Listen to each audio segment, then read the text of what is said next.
রণক্ষেত্র ঢাকা বিশ্ববিদ্যালয়ের মধুর ক্যান্টিন। এমন হাতাহাতি আর সংঘর্ষ আগে দেখেনি ক্যাম্পাস, যেখানে পক্ষ দুটো, ঢাকা বিশ্ববিদ্যালয় ও বেসরকারি বিশ্ববিদ্যালয়। কথা ছিল মধুর ক্যান্টিনের সামনে নতুন ছাত্র সংগঠনের আত্মপ্রকাশ ঘটবে, সেজন্যই সংবাদ সম্মেলনের আয়োজন। তবে তা শুরু হওয়ার আগেই বেসরকারি বিশ্ববিদ্যালয়ের শিক্ষার্থীরা সেখানে এসে বিক্ষোভ শুরু করে। এর কিছুক্ষণ পরেই ঢাবি শিক্ষার্থীদের আগমন। দুই পক্ষের স্লোগানে পুরো মধুর ক্যান্টিন এলাকায় উত্তেজনা ছড়িয়ে পড়ে।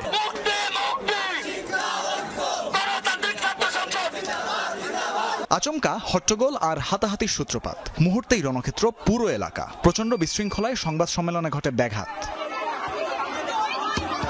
বেসরকারি বিশ্ববিদ্যালয়ের শিক্ষার্থীদের অভিযোগ, তাদের উপর হামলা করেছে ঢাবি শিক্ষার্থীরা।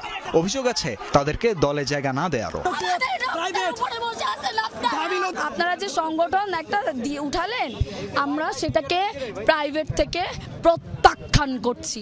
আমরা আপনাদের এরকম সিন্ডিকেট ভিত্তিক এইটা মানি। ঢাকা বিশ্ববিদ্যালয়ের ছাত্ররা প্রাইভেট বিশ্ববিদ্যালয়ের মেয়েদের উপরে গায়ে হাত তোলার আগে তাদের বুক কি একটুও কাঁপে নাই? যখন তারা গাট্টি গুস্কা নিয়ে বাড়িতে চলে গেছিল, এই মেয়েরাই আমরাই রাজপথে নেমেছি তাদের জন্য।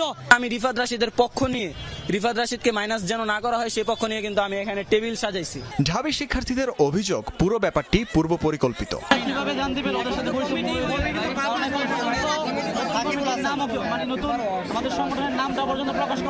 তারা যদি সেন্ট্রালে নিজেদেরকে বঞ্চিত দাবি করে, ঢাকা বিশ্ববিদ্যালয়ের যেটা আছে সংগঠন হবে সেটাতে নিজেদেরকে যদি বঞ্চিত মনে করে, তাহলে তো হলো না। এটা আসলে তারা প্রি প্ল্যান সম্ভবত, যে এখানে এসে একটা বিশৃঙ্খলা করবে।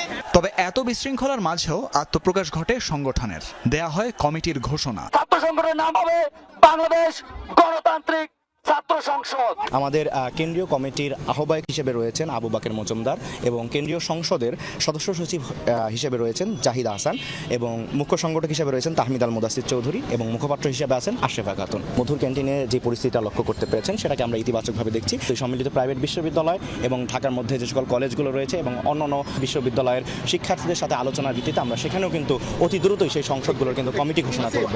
দুপক্ষের হাতাহাতিকে সংঘর্ষ নয়, বরং গণতান্ত্রিক চর্চার বহিঃপ্রকাশ হিসেবে দেখছে নবগঠিত এই সংগঠনটি।